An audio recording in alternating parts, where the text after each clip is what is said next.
பேருக்கு பார்த்தீங்கன்னா, பிரச்சனை மேல பிரச்சனை வந்துக்கிட்டே இருக்கும். ரொம்ப தீராத கஷ்டம் இருக்கும். எந்த ஒரு சொல்யூஷனுமே அவங்க லைஃப்ல கிடைச்சிருக்காது.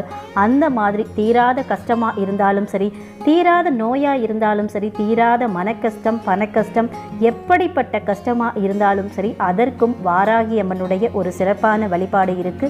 அது என்ன வழிபாடு அப்படின்னு பார்த்தீங்கன்னா, வாராகி அம்மனை நினைத்து தலைவாழை இலை விரித்து அதில் பச்சரிசியை கொட்டி பரப்பிடுங்க. அதுக்கு மேலே ஒரு தேங்காயை உடைச்சு 2 முடிகளாக வச்சு அதில் இலுப்பை எண்ணெய் ஊற்றி சிவப்பு திரி போட்டு தீபம் ஏற்றணும். இந்த பரிகாரத்தை உங்கள் வீட்டு பக்கத்தில் இருக்கக்கூடிய வாராகி அம்மன் கோவில் இருந்தால் அங்கே போய் செய்யலாம். கோவிலுக்கு போக முடியாதவங்க வீட்டிலேயே சின்ன வாராகி அம்மன் திருவுருவப்படத்தை வைத்து அதன் முன்னாடி இந்த வழிபாட்டை செய்யலாம். எப்படிப்பட்ட கஷ்டமாக இருந்தாலும் சரி, அந்த கஷ்டம் கூடிய விரைவில் நீங்கிறத நீங்கள் கண்கூடாக பார்க்க முடியும். இந்த பரிகாரத்தை எப்போ பண்ணணும் அப்படின்னு பார்த்தீங்கன்னா, செவ்வாய்க்கிழமை வரக்கூடிய